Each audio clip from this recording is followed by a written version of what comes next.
আসসালামু আলাইকুম everyone, welcome back. আজকে আমি আপনাদের সাথে শেয়ার করব বিফ কারি রেসিপি। খুব ইজি এবং সবাই জানেন এই রেসিপিটা। একটা প্যানের মধ্যে আমি আধা কাপ সরিষার তেল দিয়েছি। আপনারা সরিষার তেলের পরিবর্তে সয়াবিন তেল দিতে পারবেন। আধা কাপ পেঁয়াজ কুচি দিচ্ছি, 3টা তেজপাতা, 1 টুকরা দারচিনি, 3টা এলাচ আর 4টা লবঙ্গ দিয়ে দিচ্ছি। এখন মশলাটাকে একটু ভেজে নেব। 2 টেবিল চামচ আদা রসুন বাটা দিয়ে নিব, দিয়ে এটাকে একটু ভাজবো।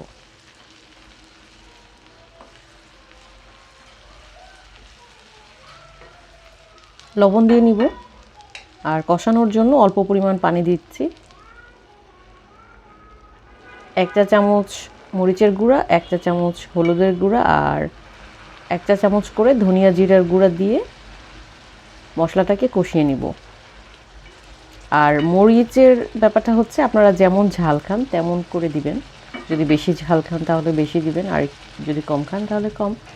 আর এখানে আধা কেজি গরুর মাংস দিয়েছি আমি। এখানে আপনারা গরুর মাংসের পরিবর্তে খাসির মাংস অথবা মুরগির মাংস ব্যবহার করতে পারবেন। এখন মাংসটাকে ভালো করে নেড়ে চেড়ে মশলার সাথে মিশিয়ে দিব। তারপর ঢাকনা দিয়ে এটাকে মিডিয়াম লো হিটে কষাতে থাকবো। কষানোর জন্য কোনো ধরনের পানি দেওয়ার দরকার নেই, মাংস থেকেই যথেষ্ট পরিমাণ পানি বের হবে। আর মাঝে মাঝে একটু উল্টে পাল্টে দিব। আর গরুর মাংস কষাতে একটু বেশি সময় লাগে, প্রায় আধা ঘন্টার বেশি তো লাগেই। যদি আর একটু বেশি সময় নিয়ে কষাতে পারেন, সময় হাতে থাকে, তাহলে আরও ভালো।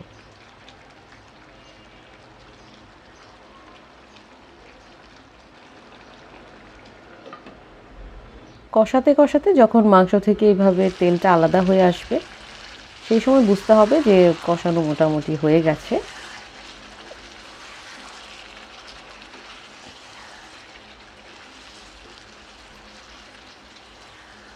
কষানো হয়ে গেলে এর মধ্যে আগে থেকে পরিষ্কার করে ছিলে রাখা নতুন আলু দিচ্ছি আমি, আস্ত আলু। এখানে আপনারা পুরনো আলুও দিতে পারবেন, ছোট করে এইভাবে টুকরো টুকরো করে। আর যেহেতু নতুন আলুর সাইজগুলো একটু ছোট ছোট নিয়েছি আমি, সেজন্য আস্তই রেখেছি। এটা আমার কাছে ভাল লাগে, দেখতেও ভাল লাগে আর খেতেও বেশ ভাল লাগে। একটু নেড়ে চেড়ে দিয়ে ঢাকনা দিয়ে রান্না করতে থাকবো, কষাতে থাকবো।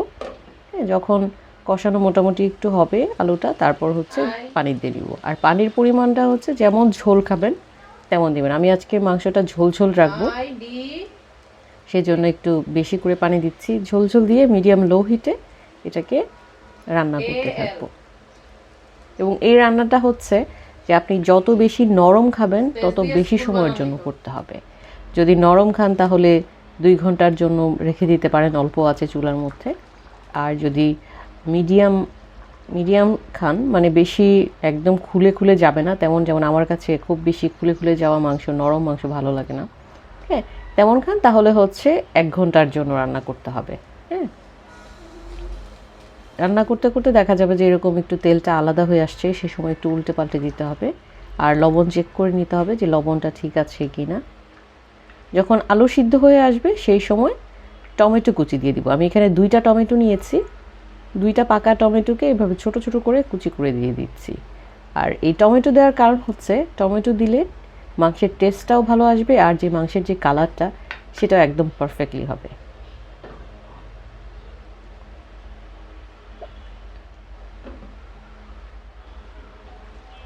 মাঝে মধ্যে একটু উল্টে দিব। এখন একটু মাংসটা চেক করব যে ঠিক আছে কিনা, সিদ্ধ হয়েছে কিনা। মাংস সিদ্ধ হয়েছে, তবে একটু শক্ত আছে। আমি আরও একটু রান্না করব, আর 15 মিনিটের মধ্যেও রান্না করব, 10-15 মিনিটের মতো।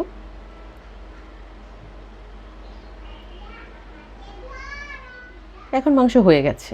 হ্যাঁ, আমি যেরকম চাচ্ছিলাম যে খুব একদম নরম না আবার শক্তও না, তেমন টাইপের, একটু শক্ত শক্ত টাইপের মাংস আমার ভালো লাগে। আর একদম নামানোর আগ মুহূর্তে চুলাটা বন্ধের আগে 1/2 চা চামচ ভাজা জিরার গুঁড়া দিয়ে নিব। ভাজা জিরার গুঁড়াটা দিয়ে একটু নেড়ে চেড়ে দিব, তারপর চুলা অফ করে দিব। ব্যাস, রান্না শেষ।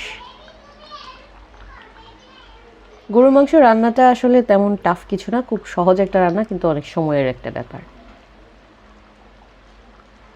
এখন সার্ভ করব। এই মাংসটা আপনারা হচ্ছে এখন শীতের সময় চিতই পিঠা, খোলাজা পিঠা অথবা প্লেন ভাপা পিঠার সাথে, সাদা ভাপা পিঠার সাথে খেতে পারবেন। আর হচ্ছে খিচুড়ি, ভাত অথবা পোলাওর সাথে খেতে পারবেন। আমি আজকে হচ্ছে পিস পোলাওর সাথে এটা সার্ভ করব। আর আপনারা আপনাদের পছন্দ মতো যে কোনো কিছুর সাথে খেতে পারবেন। আশা করছি আমার আজকের এই রেসিপিটা আপনাদের ভালো লেগেছে। যদি ভালো লাগে তাহলে প্লিজ আমার চ্যানেলটি সাবস্ক্রাইব করবেন, আমার ফেসবুক পেজটা একটু ফলো করবেন, আর ভিডিওতে একটা লাইক এবং কমেন্ট করবেন। ফ্রেন্ডস অ্যান্ড ফ্যামিলির সাথে শেয়ার করবেন। সবাই ভালো থাকবেন। পরবর্তী ভিডিওতে আবার দেখা হবে। আল্লাহ হাফেজ।